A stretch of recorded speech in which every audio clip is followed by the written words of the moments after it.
The moment I left the bike, like my body left the bike and I felt that sensation of flying, something inside of me opened up. And there was a bright light in front of me, and the clearer it became, I saw that there was a rectangle of light coming where it should be, and I noticed that my body, it was like I was in this a corpse, like a body that was no longer alive. And I was 8 years old. I was on our family ranch riding bikes with my youngest sister, and my older sister, who was actually meant to be cleaning the house, called us in for lunch. And I, of course, had a rebellious streak, and so I wanted to take one more round on my bike. And I headed down the hill into my father's shop, and there was a bump going into it, and my bike stopped on that bump, and I went head over heels. And the moment I left the bike, like my body left the bike and I felt that sensation of flying, something inside of me opened up. It was what people would call awareness or awakening, and it was in full throttle, and it happened in just a split second because I had only only seconds between when I hit the bump, left the bike, and then it felt as though I heard myself hit the floor, like there was a distance between me and my body. And I remember hearing my 8-year-old self sigh and crumble, and then everything go dark. And I remember waking up on my back, and it was fuzzy. I was blinking myself awake, and there was a bright light in front of me, and the clearer it became, I saw that there was a rectangle of light coming through what I thought was the garage door. And then outside of that was pitch black. What happened as I was coming into more awareness of the situation, I noticed that the darkness around the light wasn't just um, like it was dark in the room. It actually, the more I looked at it, it had no form. It should have walls and ceilings and floors, but there was nothing there. It was like the vastness of space. And I was shocked, and so I checked my body, and I realized I couldn't move. I couldn't get up. And so I uh looked at the light, and I saw a figure there. And I was thinking it was my sister, so I was like confused, and I needed help, and I was yelling at this figure. I was trying to tell it, because I couldn't move my body. I said, I need you to get mom and dad. I need you to get help. I can't move. And that figure kept standing there.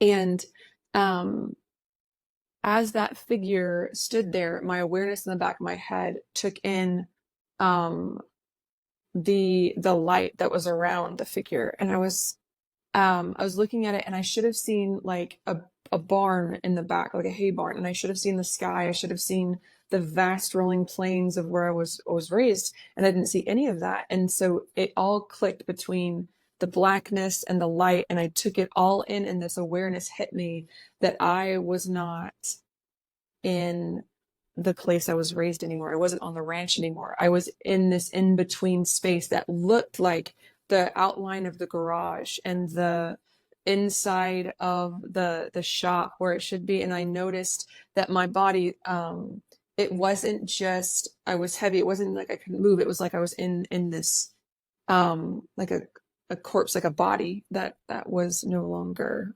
alive. And but it wasn't scary, because I was feeling into the situation. And I remember um kind of contemplating where I was. And as I looked at the vastness of that space and the light that was coming in, I had this beautiful recollection, or understanding, that this is the space where light and life and life and death dwelled. And I was in that in between, and it was a beautiful experience. There was no fear, there was no worry.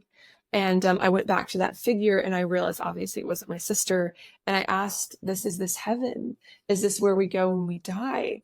And this beautiful, overwhelming peace just came, almost like a wellspring from within. And it overwhelmed me to where,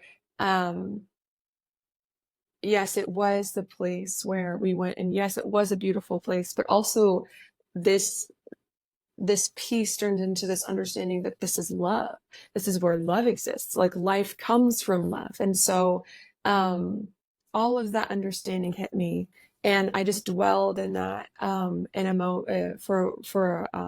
moments. And then as that kind of just settled in and subsided into that dwelling place, I call it now, I looked at the figure and I said, well, actually, I didn't say anything. It switched from me speaking to the figure, though I couldn't move, speaking to the figure, to internal voices, like a knowing, like a voice inside. And from that figure, I heard a voice saying, "Are you ready?" And I remember taking just a split second. I know some people in other NDEs have these moments where they have a life review, right? I mean, I was 8. There was a very short kind of moment, and I said yes with my inner voice to that figure, and I knew they understood because I understood them internally, and I knew that they understood. And all of a sudden, it's like my essence, my soul, my spirit fell into this under this wellspring of peace and love, that dwelling place of the divine, where love dwells in all of us. And I remember falling into it. And as I did that, it was kind of getting dark, and there was a split second where I, there was a place where fear could not exist. And then I crossed this boundary, and then fear could exist. And I realized that moment was when I went back into my body. And, I remember waking up 3 days later, and I was talking to my mother like I'm talking to you. And I stopped mid-sentence and I said, "Where am I? Like, what happened?" And she looked at me confused, and she got irritated and left. And I had this mirror in my hand, and I could only see this part of my face. And so I tilted it up, and our instinct is just to tilt it up. And I remember being in shock because I saw like an orange-sized lump on my head, my forehead. And my mother, I think, then took me to the doctor, and he said that I just shouldn't be alive. He said the only thing that saved me was a miracle, and the fact that like my I was young enough that my skull kind of swelled out, not in, kind of thing. But he was like, even at he's like that I just shouldn't be alive. So it was one of the most beautiful, overwhelmingly transformative moments to realize that love is what exists after this, and I got to experience it so very young. You think at the time happened? Oh, there wasn't even an adjustment. It was like my life just shifted. So I know that I think the reason, I agree with you. I think the reason people have such a difference in their older, um, in life, near-death experiences, I think that they have a reference to what life was before understanding what love is and life and things. And so it was just, I was in step. Like I remember after the NDE, I was just changed. I knew I was different, right? And so I just walked in that difference. Like I was very naive and gullible. I was like I was overwhelmed with love. I wanted to love everyone. I wanted to be everyone's friend. I knew the joy that came from life, and if we could just, let go of certain things, we could just live in community together. And I felt a very strong contrast between even my biological family and the school and teachers and things. And I just thought that if I just loved people more and showed them like what it could be like to live in connection and harmony, that would convince them. But that was a struggle, I'm not gonna lie. That was a struggle even into my older adult life, actually. About the You said initially you thought it was your sister, and then you realized it wasn't your sister. How do you explain or how do you define that being? I love that you asked that. I absolutely love it. So I've discussed this with multiple people, and they've kind of spoken into it. So some people have called it like a like a oh what that's not a shaman, it's someone who a guide, a spiritual guide, right? And I've actually had someone who had a reading with me and they called them they described it, that person, although I never saw a face or defining, I didn't know if it was male or female. It was just a silhouette basically of an essence of a person. But for me, it's so funny. It's so that figure, that being is so familiar to me that I haven't even tried to define it. It was almost like, I mean, it could have been, some people have shared that there's, like I said, spiritual guides, or someone said, well, maybe it was an alien, or something like that. But for me, or even like a past family member I didn't know or whatnot. But I almost feel like that was love's way of reaching me when I was 8 years old, that it was a person and it was safe.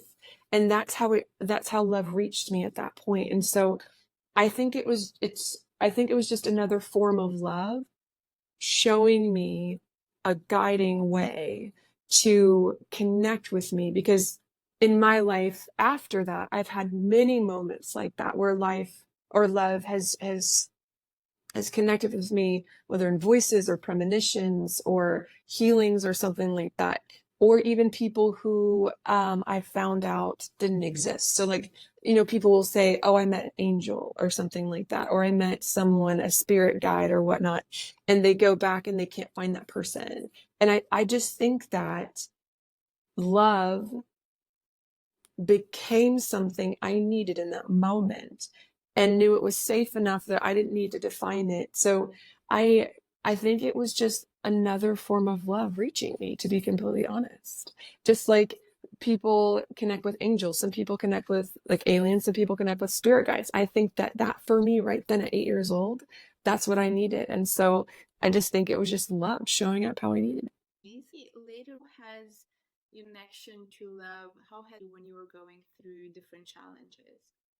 Oh my goodness. That again is such a good question. It's not just like a wellspring that I dip into. It is a part of me I cannot separate. So anytime I have had challenges, and I mean like, um, traumas or tragedies that happened, it is as if it is as natural as breathing to dip into that space, to pull strength and strength and resilience from, to lean into it or just fall into it and desperately ask it for answers to questions and hope and hopelessness, and to truly, in reckless abandon, to tap into that power of the divine inside and to overcome, um, whether it be in meditation or even like a prayer. But I know times where I've just desperately needed something, and I went to that place, and it's gonna make me cry. I needed answers. I needed hope. I needed something, and it never let me down. It never did. And it is it is a it's a place and a practice, that dwelling place, that practice of relying truly on yourself, knowing that you have all the answers, and there's unlimited power within you. It's a beautiful dance of dichotomy, almost like I was experiencing overwhelming feelings of hopelessness and fear and worry, even terror at times. But there's a steady, unrelenting foundation of joy and hope. And joy isn't happiness. Joy is an unrelenting knowing that it is going to be okay. And yes, there is turmoil. Yes, there's a storm of emotions and events that do not feel good, but there is an overwhelming, like a foundation, like a stone. That's what joy is to me, that there will be a day where all will come to fruition and will make sense, and there will be light and life and love I specifically, can't speak to other people, but I will know. But that is the only way I can try to verbalize something that comes so naturally to me in such a tangible and powerful way, in moments where you just feel hopeless and you just feel like you can't go on. So, did you always have that faith, or were there moments where you felt that faith was a bit more tested? Yes. So from a child, I was raised in a religious home, and that religious home was not a safe place. It was actually very stifling. It was very fear-based, and I had to make my own faith, to be completely honest. I had to rely on the divinity that I knew was in me, the God that I knew was in me, the hope. Oh my gosh, I'm so sorry. I don't even know where that came from. And so I created a relationship with the divine, with that which is um, within. Some people call it God or Gaia or love. I call it love myself, but the divine. And so I never actually, although I studied religion, specifically like Christianity and things like that, my relationship with the divine allowed me in that the communal praying and building that relationship, that became my religion. It became my faith. So I don't necessarily claim a faith or a religion.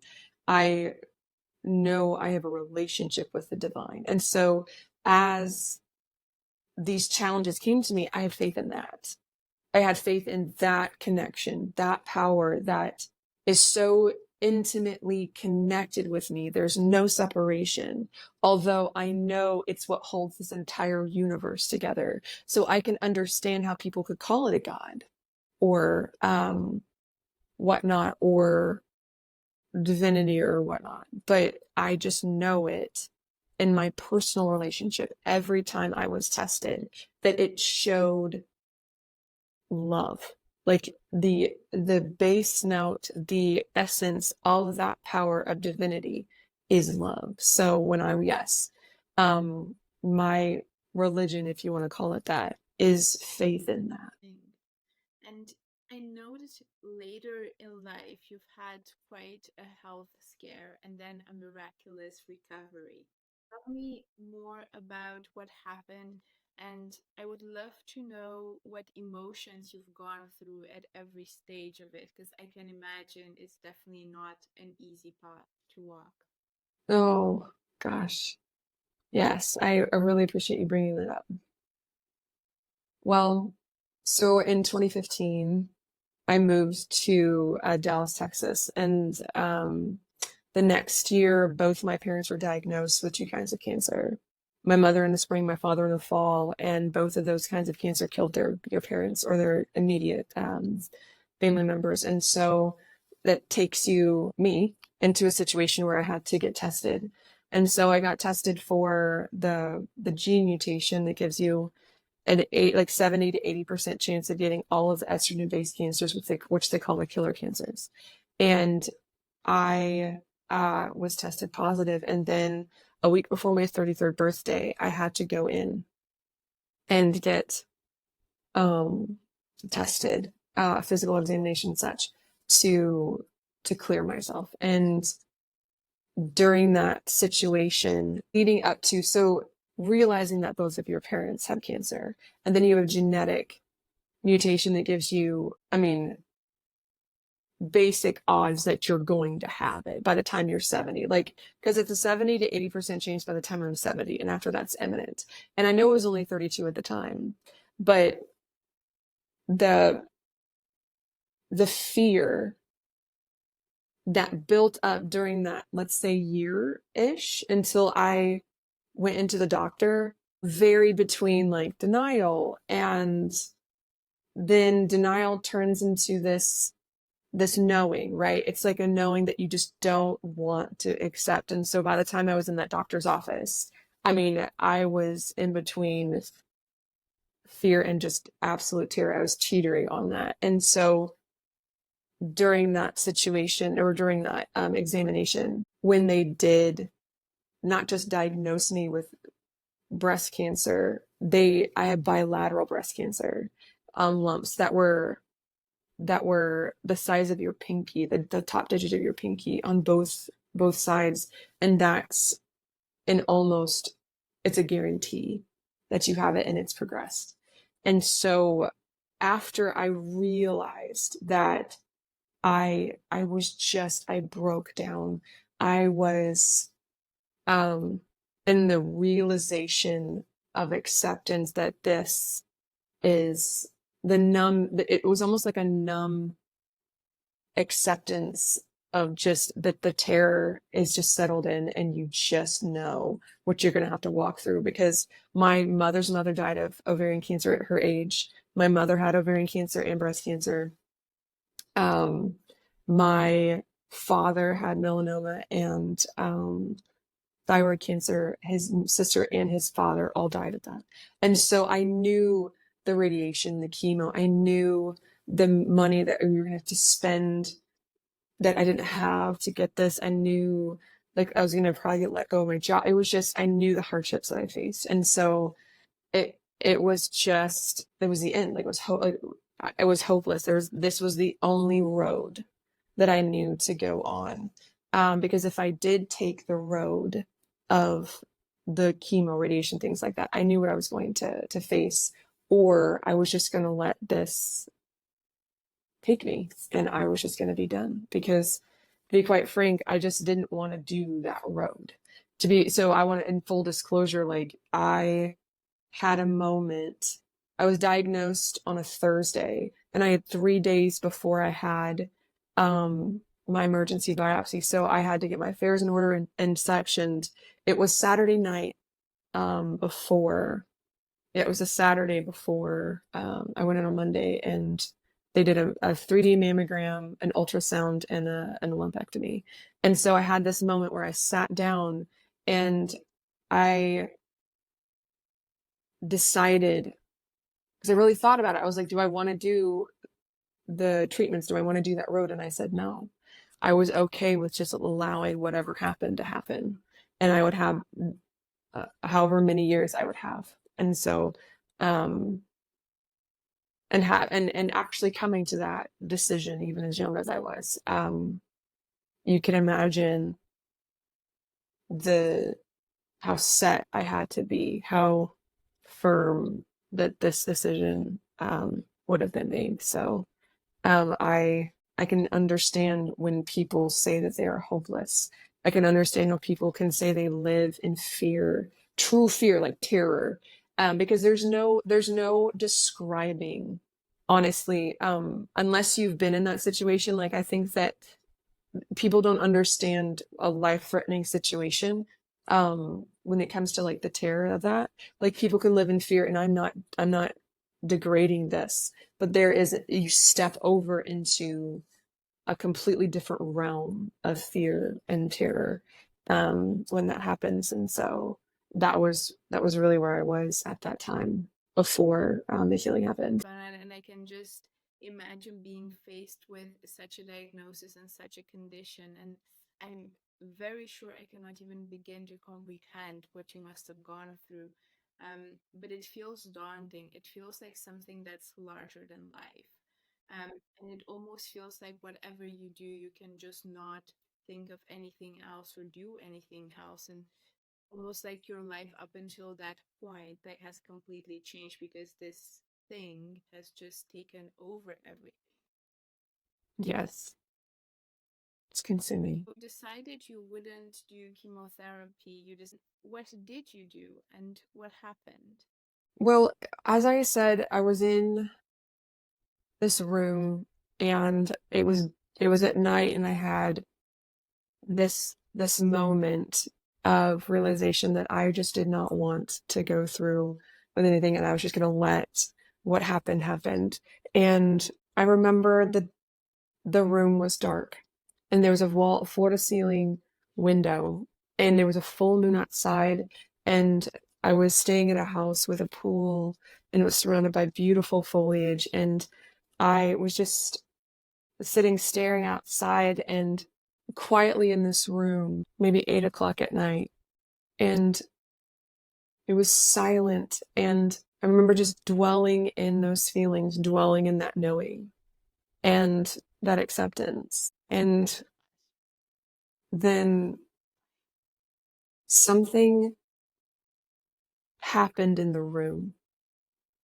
When I was younger, and I faced what seemed to be insurmountable odds. I would go alone in nature. I would be in my room at night, and I would have those moments like I was having then. I would dwell over things, and I would contemplate, and I would come to an understanding.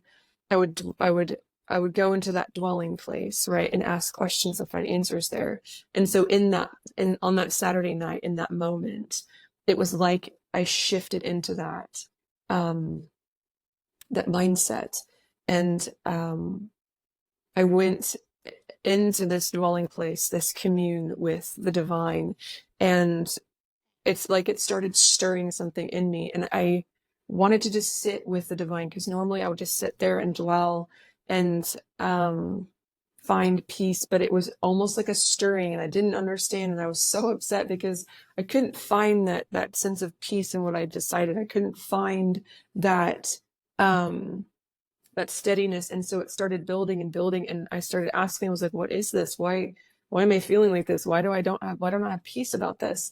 And it finally built to a fever pitch where I was so angry at this discord, this dis-ease inside of me. And I was like, what do you want from me? Like, I don't know what this is. I should feel peace. I should feel not peace, but I should feel like grounded in this. I should feel like this is what I'm going to do. This is what I'm going to walk forward in. And all of a sudden, I remember just screaming into the void. I remember saying, if this isn't the path you want for me, I understand. Like, I get that. Like, you have shown me love since I was a child. I know you. I trust you. I know you're good, but I don't understand what this is. So you're going to have to show up. You're going to have to show me. You're going to have to tell me what to do.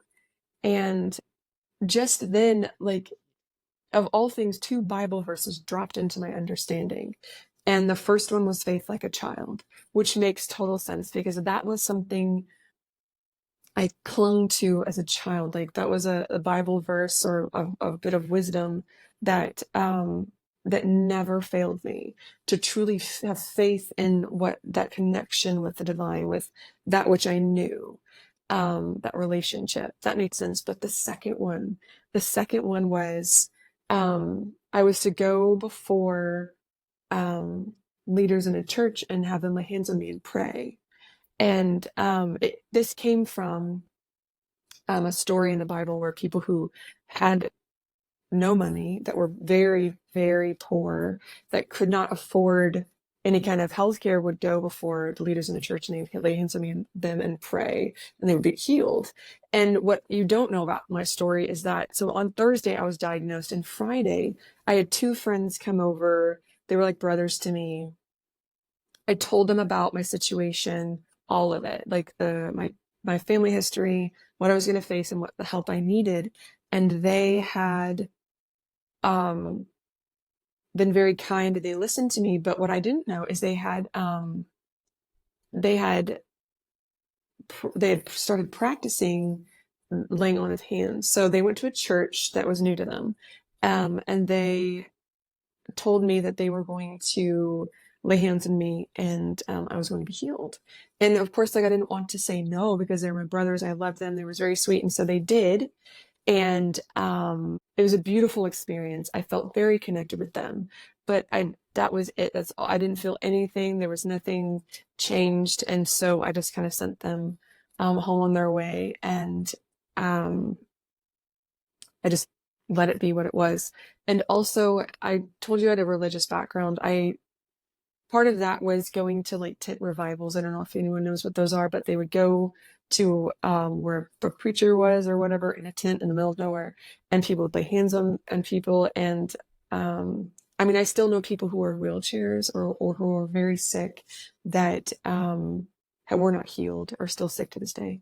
And so I just, it was just something that you just let go. It was something that I didn't doubt it was possible, but I just knew it not to be something that had happened. And so on Saturday, when those verses were shown to me, I actually doubted. I hesitated. I was like, okay, I just want to make sure that I realize what you're saying, because I'm sure I heard you wrong, speaking to the divine in me. I was like, I'm sure I heard you wrong, because my history.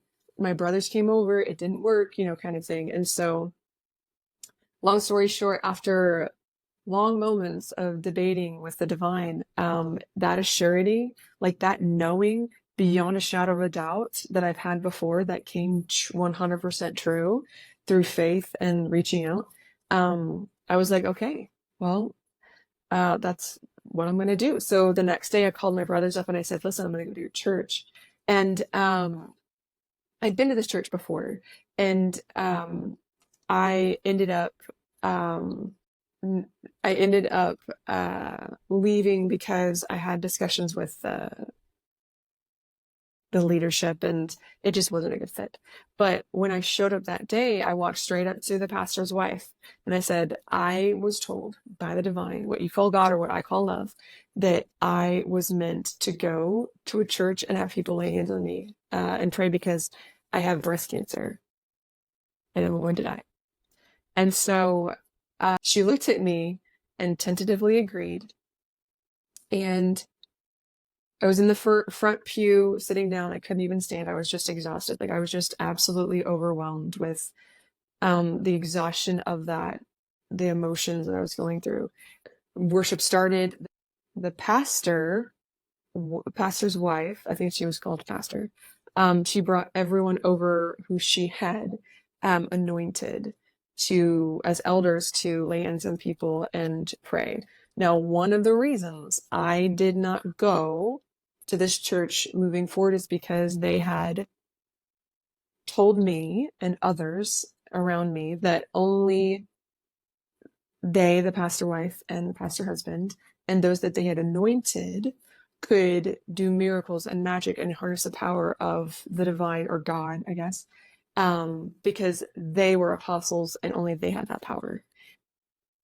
And I could not agree with that, because I knew the power of God or love as a child. I knew I'd known my own healing before. Like, I had known, which I didn't know I was healing at the time, but I had known premonitions from God or love. I'd known knowings. And so just to let you know where I was in this, but I didn't want to doubt the divine, my connection, my relationship.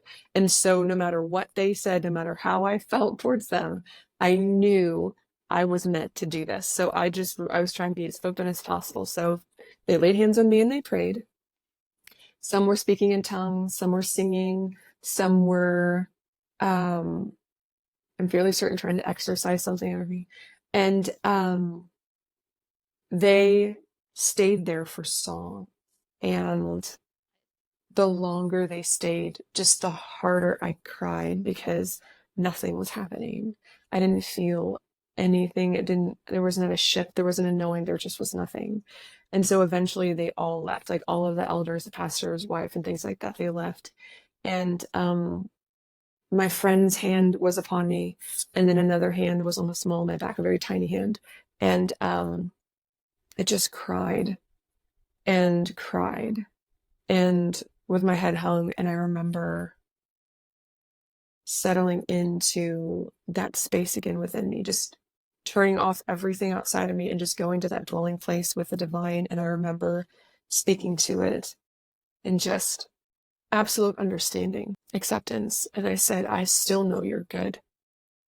You have proven yourself to me too many times for me to not believe in you or that. And even though this didn't work, I know the path I'm meant to take. I know what I'm going to do now, and that's okay. And so whatever your will is, I accept. And so the moment I said accept, this palm width beam of power came from the hand on the small of my back. It beelined literally through my rib cage, my torso, split into two, hovered on both of those breast lumps, and stayed there for songs. Just songs. They just dwelled, they hovered there. And with my head hung and my eyes closed and just completely focused on this, it's like I could feel a pulse and a heartbeat to it. There was like, it was like white light, and it was like it was doing something. And I was just so consumed with this that eventually when it dissipated into me, it's not like it went away. It wasn't quick. It wasn't like it went away. It's like it became part of me. I remember coming back to what I would call consciousness in that, or awareness of where I was. I remember my lips were moving. I just were repeating something. I just didn't know what it was. And then finally, my awareness took in. I realized that I kept repeating, I accept this, I accept this, I accept this. And when I finally could take in the room, getting over just what was happening, when I took over the room, I was in another wave of shock because nothing outside of me had changed. Like, they were still singing, people were still speaking in tongues, and they were still praying, and the hands were still upon me, but I was the only one that knew what happened. I was the only one that knew it. So I reached over and I took that hand that was on my back, and I pulled them next to me, and I sat them with me in the pew, and it was a 13-year-old girl. And I sat there looking at her, and everything made sense. Like faith like a child. My faith like a child, not her faith like a child. And a miracle happened. And I knew that it took faith in my connection with the divine, my relationship with the power within, to overcome what I knew religion had done to me, what I knew wasn't true in that moment, from that church, but I knew that faith with that divinity, with that relationship with the divine, and her sweet, beautiful self doing the same thing, that is what made a miracle that day. That's what happened. And just on a personal note, I remember looking at her, and I remember seeing myself in her, because this girl wasn't a girl that went to church on a regular basis. This wasn't a girl that like memorized Bible verses, or, wore the right clothes on Sunday, or was obedient. She was from a very broken home down the street that needed a safe place to go that Sunday. Like, she wasn't even a member. She just reached out in faith. And I remember her name, she was Cece, and I will never forget that. And I told her, I said, honey, I'm going to tell you something that's going to probably be hard for you to believe or understand. But I want you to know today, through your faith, what they, pointing at the pastor and the preacher, would call God, but what I would call love, used you and your faith to heal me of cancer today. And I want you to know that that's how powerful you and love are together. And I want you to never forget. So, I'll finish it quickly. That was Sunday. And so Monday was the next day when I was supposed to get a 3D mammogram and ultrasound and a lumpectomy, which means they were going to take out the lumps, send them off and tell me what stage of the cancer it was going to be in. And, they would solidify the already, they would basically tell me, where the cancer, what stage of cancer was, and if I was going to go through, which I wasn't, what the process of treatments would be. And so I go into the doctor's office with someone who was a friend at the time. And I walk into the first room, and it was the mammogram room. And there was a woman in the back. There was a mammogram machine between me and her. And she had like this, I'll use this. She had this like chart in her hand, and she was like looking through it. She was flipping through it, and she was like looking for something on the desk, and she seemed very flustered. And so I cleared my throat to get her attention. And she said, okay, welcome in. Where are your breast lumps? And I think the shock, just, I couldn't even verbalize anything, because at the time I knew something had happened, but I was in a cancer clinic and I didn't know what had happened or what I was going to face or whatnot. So there was still the terror and the fear of what I was facing or had been facing, because that just doesn't go away. Like those emotions don't go away. But again, that joy, that solid understanding something happened, the faith of that, what, like, that hadn't been defined yet, that they just live together, right? And so I was just kind of taken back. And I was like, well, they were here, and here, and there should have been measurements on my chart, and I don't exactly know, blah, blah, blah. And so she said, okay, fine. She snapped the chart closed and she said, we're going to scan everything then. And I said, that's probably a good idea. And so they did it. I go back into the waiting room, wait like maybe 7 minutes, and I go back to the ultrasound room. Again, me, ultrasound machine, and then there was a woman in the back. Again, she had a chart in her hand and she was like flipping through something, but then she had this screen and she was like zooming in and zooming out, and she was like going, it was like a touch screen or something, and she was like flipping through these images. Excuse me, and I had to like clear my throat to get her attention too, because she was very flustered. And I said, excuse me. And she leaned around the ultrasound machine and she said, oh, welcome in. Where are your breast lumps? And I had gathered myself between the last scan, and I snapped back at her, and I shouldn't have, but I did. And I said, listen, I'm not here to do your job.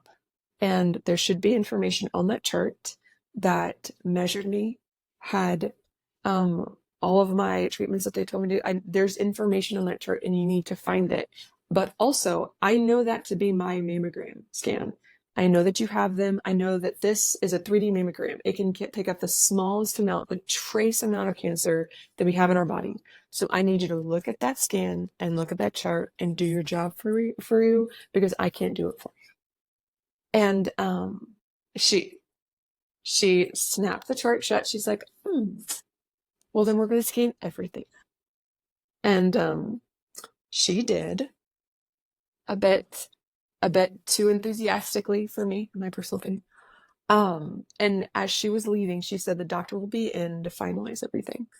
And so as I was sitting there trying to calm myself down, because I was thinking that these people are incompetent. I'm like, they don't know what they're doing. They can't find these breast lumps. There's nothing in this chart. They can't, like, I just couldn't imagine them not being able to find the lumps and like take them out and send them off and whatever they're going to tell me. Like, and then on top of wanting to find out what happened and having this nagging fear that I was wrong, all of this dwelling at one time.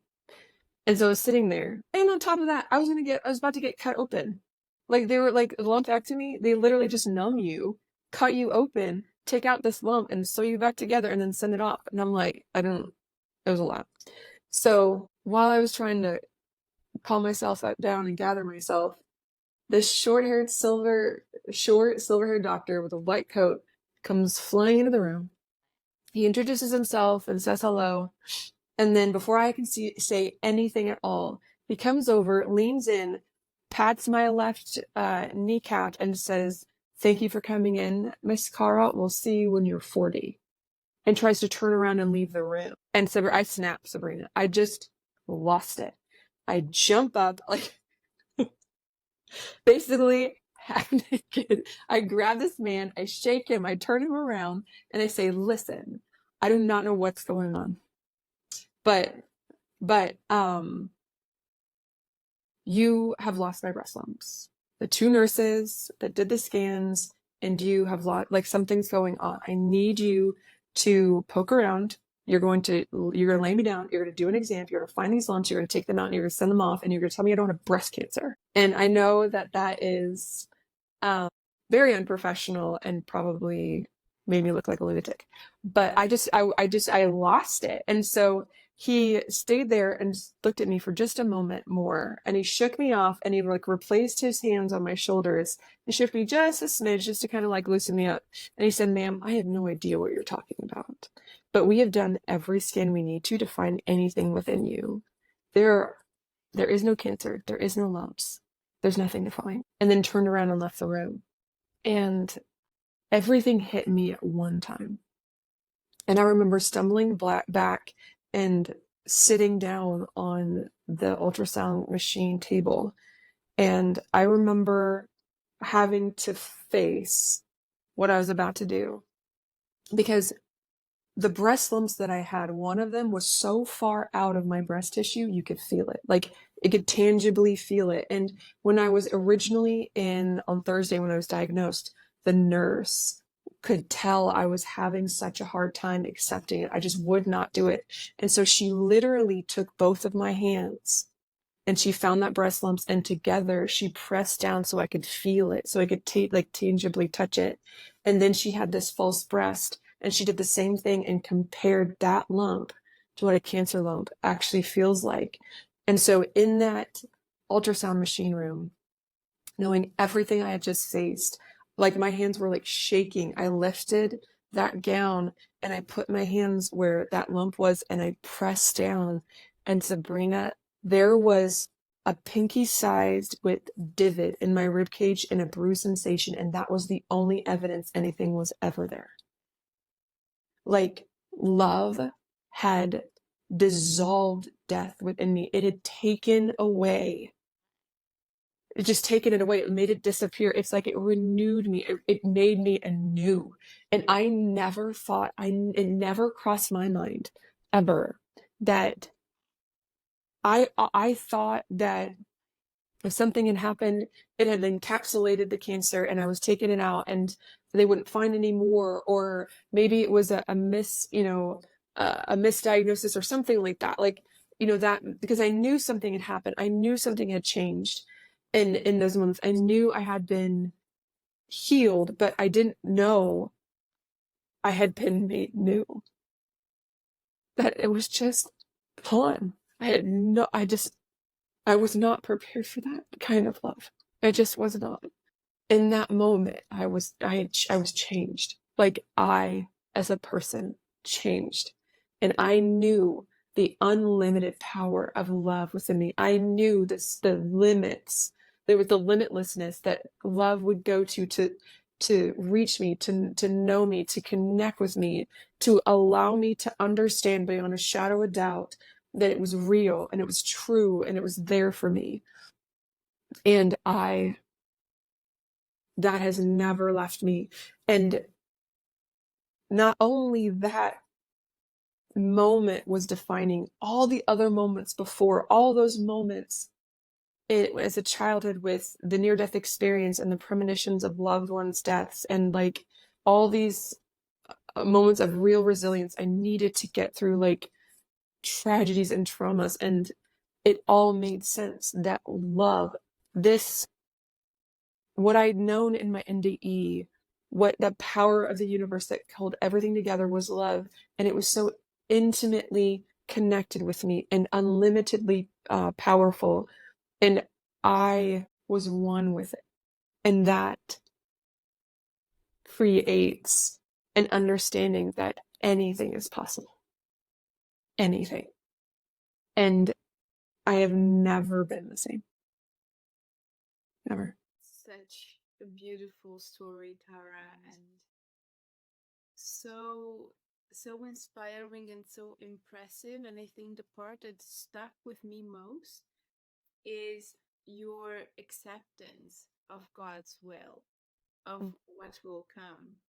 When you said, I accept, I accept, I accept, um, I think it's very difficult for all of us to do that, to surrender to a greater plan that we do not know. Yeah. I think it speaks a lot to your character and to your internal strength and resilience. Oh my gosh, thank you so much. That's means so much to me. Very beautiful. What I want to ask you is, there will no doubt be people watching us today that either have gone through similar experience. Unfortunately, cancer is quite popular nowadays in our society. Either they will have gone through similar experiences themselves, being diagnosed, or they will have a loved one struggling with it. Of course, I know that your experience is just that, your experience. However, if you could give any kind of advice or pointers to somebody going through those challenges that you know very well how they feel like, what would you say to them? I am so glad you asked that. I love this question. First, it all starts with us individually and that connection and that relationship with the divine. And first off, my heart goes out to you, each and every one of you. We all face what seems insurmountable situations that bring us to a point where we have to think about things we wish we never had to, ever, even as young as we are. And I know not necessarily specifically what you went through, but I feel what you're feeling. I know what it's like to feel hopeless and powerless and lost. And, but there is hope. There is real joy that can come during these situations. I'm not going to tell you that these very heavy, very real feelings are going to go away, but I do know that that there's a truth, that there is a solid joy that can come and stay and be a foundation during the storms of turmoil. Like there, although I am not a religious person and though I'm not someone who practices the Christian faith, but that solid foundation is real. It can actually happen. And it all starts within, because we have all the answers, all the power. Everything starts from within. And if we cultivate that relationship with the divine, we can face anything. We can ask questions and find answers there.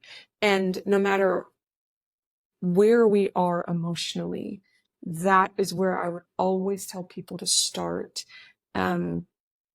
Because that's real, because we can't find joy or resilience or strength outside of us. What happens is we hear a story of someone else's and it inspires us from within.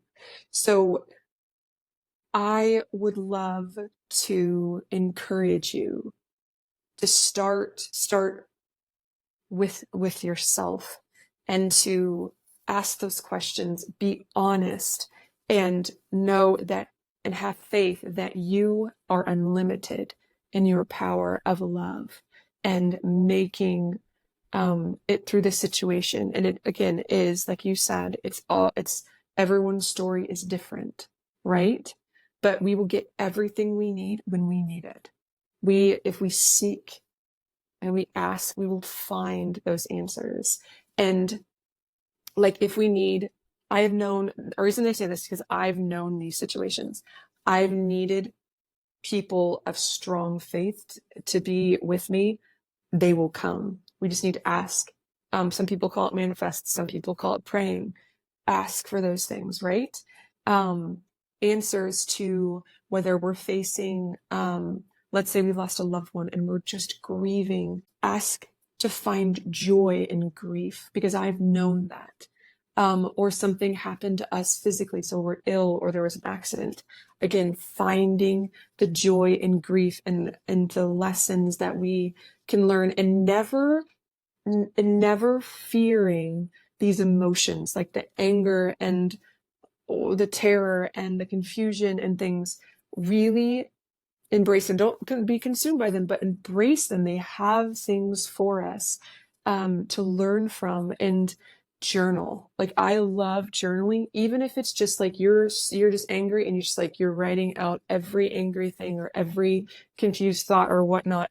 Because what I've found in finding joy in grief, um, is again, I'll go back to a reference in the Christian faith or the Bible. There is a man named David, and he wrote the Psalms and the Proverbs.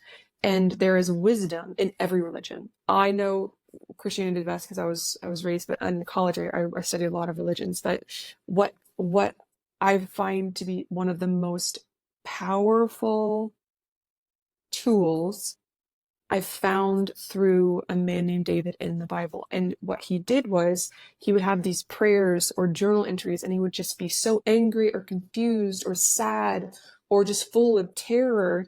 And then as he unloaded that, he would start seeing what he was grateful for, and it would turn into something that he could have praise for. Like he was praising a God, but we could be grateful for things as well, right? And so, but even if you can't find that, it will eventually come. I know that that's it's there's no quick fix to this. It is a journey, and it's part of our journey. And if you are facing something that is dark or heavy, there are ways to walk through it. But it really is about the foundation of faith and trust that we have in that relationship with God, the divine, or love, that because that's what I believe it's all about. My entire life, the circumstances that I have faced has only ever strengthened that relationship. So I have to believe that is the whole point to my existence, to truly know and trust and have faith in that connection to where I can create a life, even though I have faced insurmountable odds and terrible things, create a life that I love, a life of freedom, to walk through that, what we would call darkness, into an amazing life of light. Fantastic. And I think you've done a fantastic job at giving people, I think I want to say the right advice, but it's not just it's not just so cutthroat that you need to do this or you need to look at that, but it's one of the rare advices that I've heard that really comes from having been there in that situation and understanding every facet of what it feels like. Other thing that I wanted to get your thoughts on is I hear you talk a lot about this oneness, this connection Mm, to the divine. And especially from reading all of the comments, because I do, uh, I get a lot of people that are going through hardships and that are mm, maybe going through disease and that are trying so hard to keep their faith and they're trying so hard to get a sign. Other times it may be the loss of a job or income. It could be the loss of a partner, a loved one, or even a child. Somebody is struggling to with those challenges and wants to go deeper into that connection, wants to feel that oneness, wants to understand that everything is happening for a reason. Do you have any thoughts that could point them in the right way? Oh, how to reconnect with the dwelling place of the divine in it? Oh my gosh, yes. I'm so glad you brought this up too. Very good question. Thank you very much. So I am actually a spiritual coach, and so what I bring techniques, or we'll just call them methods that work for me, and then if feel led um to bring something else in that's really kind of from the divine. But what I do myself and what I do with others is that I meditate daily. I know people don't like meditation, but meditation isn't just sitting there and like going to sleep. Meditation takes so many forms, right? And so I love the many forms that I meditate in. So for example, There are moving meditations if we don't like regular meditation where we just sit in stillness and silence and connect with that. I love to bike. I'm a biker. So I get on my bike and I let a bike for like 20 miles and I'll just have that moment with the divine. And in that, I try to have moments where, again, if there's something on my mind or my heart, I just kind of get it out there. And then eventually when there's nothing else left, I'm just in this space where it's almost like the rhythm of your breathing and the bike and things like that. And you just kind of clear your head. And then if nothing comes to you or you feel like you need something else, what I do is I either have um 3 phrases that I say, affirmations that I always, or ask questions, and then just allow space, right?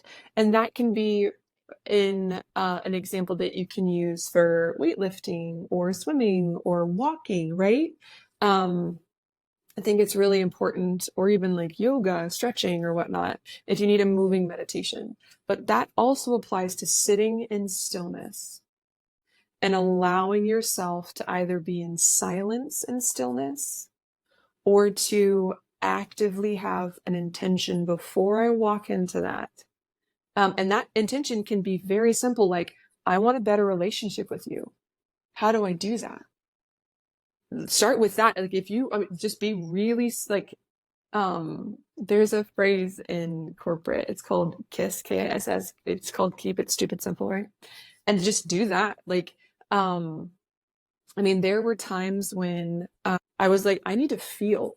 Like I need to feel more. I need to feel you, because one of the phrase that I have for my practice, like my spiritual guide practice, is to feel, to heal, and create. Because we need to feel to manifest, right? We need to feel to heal whatever that is. And then we need to feel into manifesting and creating life we love, a life of freedom, right? And so I think that starting with meditation, no matter what form it is that you find yourself drawn to, or there's also like group meditation that you want to do. And then like journaling, like again, like I said, journaling. But there's a phrase I'd like to share. I also do. That's literally changed my life since a kid. And this is something that I did just, no one told me about this. This is just something that a phrase I made up, and it has changed my life. I think it's allowed me to see and hear and be more. And so I want to share that with you if you don't mind. And this can be repeated, or it can just be like a little, what you would call a prayer or an accolade at the end of the day or the beginning. But I always say, give me eyes to see and ears to hear, a heart of understanding, a sound mind, and a mouth to speak my truth. And because that stabilizes, or that emphasizes faith, and you're asking, and you have the faith that you know it's going to work, right? And so I think starting there is a really, really great practice, because that's really where it all starts anyway, right?